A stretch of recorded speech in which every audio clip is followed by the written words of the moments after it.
Just past the Santa Teresa port of entry, and this is the 46-mile project.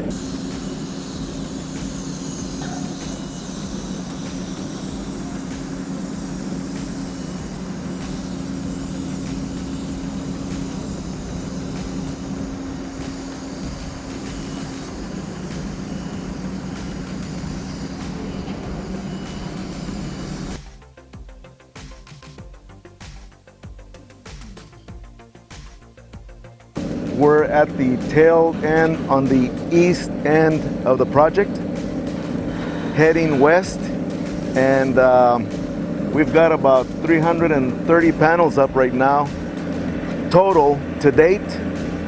Today we have about 16 to 18 panels up currently erected. They're not complete yet.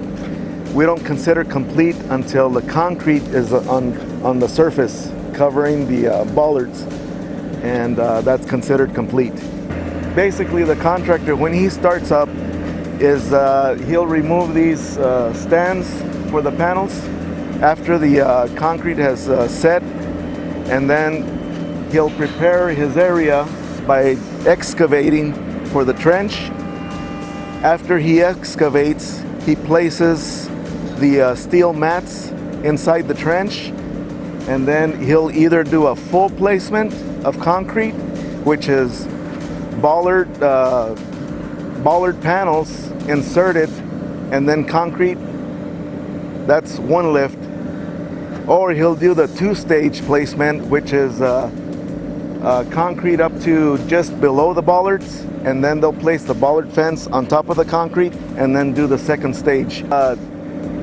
Sometimes the weather plays a part in covering up the roads. The rain and so forth floods some of the roads, so sometimes it's difficult to get to this area.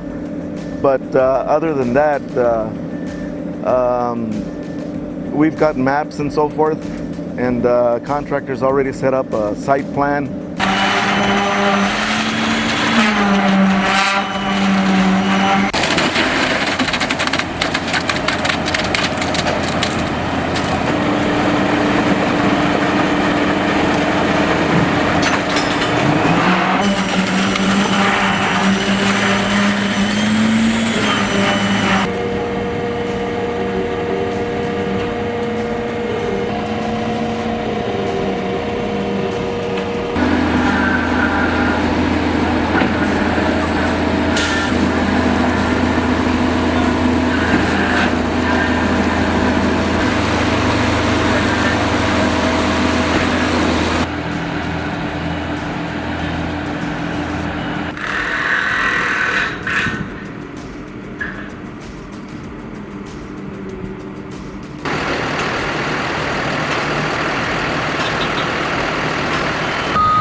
My name is David Vaught. I'm a quality assurance representative from Tucson, Arizona. This area of the Southwest is very, very silty and unstable. Just over the California border with us is a large area of sand dunes that's very popular for recreational vehicles, and it's very fine, almost like baby powder. We have really interesting soil conditions here in this area of Yuma. It's a very silty base, which does not allow the contractor to dig a stable footer. So right now they over-X significantly and reprocess the soil with cement conditioning, recompact it so they can dig a 2-foot footer. Right now, they're excavating the native soil and dropping it through a sieve to screen out all the undesirable material, all the large rocks, native plant pieces. They want to get a very clean mix to put back in the processor that they add moisture and the cement to for the backfill of the over-excavated footer. The mixing of the concrete and the soil is happening right there in the truck as we speak. It doesn't go through a cement mixer, it actually gets processed and shot, direct transferred into the over-excavated footer right now, out of the back of the chute there. So with the conditioned soil, it's a lot different than concrete coming out of a true concrete mixer. This has very little moisture in it, and this is really only for soil stabilization. So they mix in cement with the native soil to stabilize the walls of the excavation and help support barrier construction. So this is the final conditioned soil product that they're processing here for our excavated footer.